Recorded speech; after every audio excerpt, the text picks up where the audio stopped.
Everyone, ఈరోజు మనం ఎంతో టేస్టీ అయిన మినప వడలు ఎలా చేయాలో చూద్దాం. ఫస్ట్ మనం వడ ప్రిపరేషన్ కోసము మినపప్పు ఎంత కావాలో చూపిస్తానండి. ఫస్ట్ మనం వాటర్ తాగేంత గ్లాస్ క్వాంటిటీతో 1 గ్లాస్ ఆఫ్ మినపప్పు తీసుకొని నేను శుభ్రంగా కడిగి సోక్ చేశాను. ఈ 1 గ్లాస్కి మీడియం సైజ్ మంచి సైజ్ వడలు 30 వడలు వస్తాయండి. సో దాన్ని బట్టి మీరు సోక్ చేసుకోండి. సో చూస్తున్నారు కదా, 4 అవర్స్ సోక్ చేసినందుకు నాకు ఎంత బాగా పర్ఫెక్ట్గా సోక్ అయ్యాయో. ఇవి ఇప్పుడు గ్రైండ్ చేస్తున్నాను.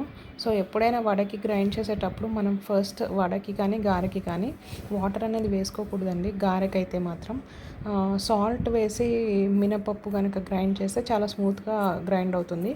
సో బట్ ఇక్కడ నేను వడ కాబట్టి కొంచెం 1/4 క్వాంటిటీలో కూడా ఇంకా లెస్ కొంచెం వాటర్ యాడ్ చేస్తున్నాను. సో దట్ స్మూత్ టెక్స్చర్ రావడం కోసము. ఎప్పుడైనా వడ బ్యాటర్ కానీ గారె బ్యాటర్ కానీ స్మూత్గా రావాలి అంటే ఎక్కువసేపు గ్రైండ్ చేస్తే ఎంత స్మూత్గా వస్తుంది. ఇఫ్ ఇన్ కేస్ గ్రైండ్ చేయలేకపోయినా చేతితో మాత్రం వేసుకునేటప్పుడు ప్రతిసారి బాగా బ్యాటర్ని బాగా కలపాలి. సో చూస్తున్నారు కదా, బ్యాటర్ కన్సిస్టెన్సీ ఎలా ఉందో, చాలా స్మూత్గా వచ్చింది కదా. ఈ విధంగా గ్రైండ్ చేసుకోవాలండి.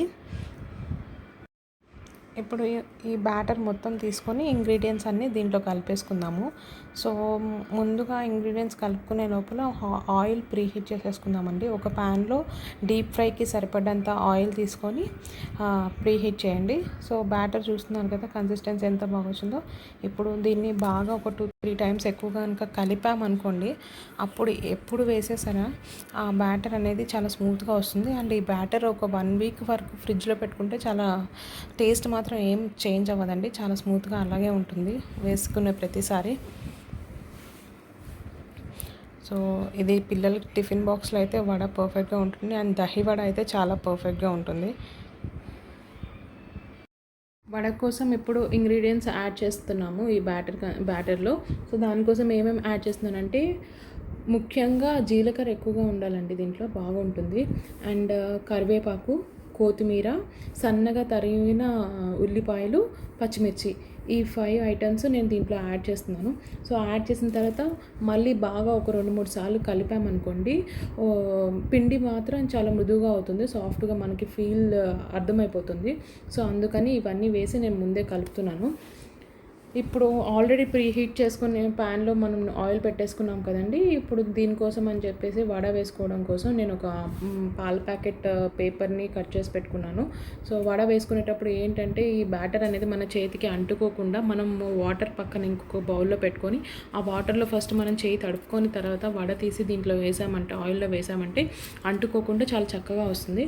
సో అందుకని మీకు ఇప్పుడు చూపిస్తున్నాను చూడండి. పాల ప్యాకెట్ మీద వాటర్ అద్ది ఈ వడ వేస్తాను. మా అశ్వత్కి చాలా ఇష్టము, అందుకనే వడ ఎప్పుడు నేను వాడికి దహి వడగా టిఫిన్ బాక్స్లో పెడతానండి. బికాజ్ వాడు సాస్ అవన్నీ లైక్ చేయడు. దహి వడ మీకు తెలుసు కదా. ఈ వడ ప్రిపేర్ చేసుకున్న తర్వాత దహిని ఒక బౌల్లోకి తీసుకొని కొంచెం సాల్ట్ వేసి కొంచెం వాటర్ వేసుకోవాలండి. ఆ దహిలో ఈ వడ కనుక సోక్ చేసి పెట్టి బేబీకి ఇస్తే చాలా టేస్టీగా ఉంటుంది. సో నేనైతే దహి వడనే ప్రిపేర్ చేస్తాను. ఇప్పుడు వేసుకుంటున్నాం కదా, ఇందులో చూపించిన విధంగా వడలు వేస్తున్నానండి. అండ్ కొత్తిమీర ఎక్కువ ఉంటే మాత్రం కలర్ఫుల్గా కనిపిస్తుంది అండ్ టేస్ట్ కూడా బాగుంటుంది. సో అందుకని కొత్తిమీర, కరివేపాకు ఎక్కువగా వేసుకోవాలి, క్యూమిన్ సీడ్స్ కూడా. సో చూస్తున్నారుగా, ఇప్పుడు చాలా టేస్టీ అయిన వడ ప్రిపేర్ అయ్యింది. సో చూస్తున్నారు కదండి, చాలా కలర్ఫుల్గా లెస్ ఆయిల్ కన్జ్యూమ్ చేసుకున్న వడలు ప్రిపేర్ అయిపోయాయి కదా. దీన్ని కర్డ్తో సర్వ్ చేసుకుంటే చాలా టేస్టీగా ఉంటుంది. సో మీ అందరికీ నచ్చింది అనుకుంటున్నాను. మీ అందరికీ ఈ వీడియో నచ్చింది అనుకుంటున్నాను. Thanks for watching and please subscribe my channel for more.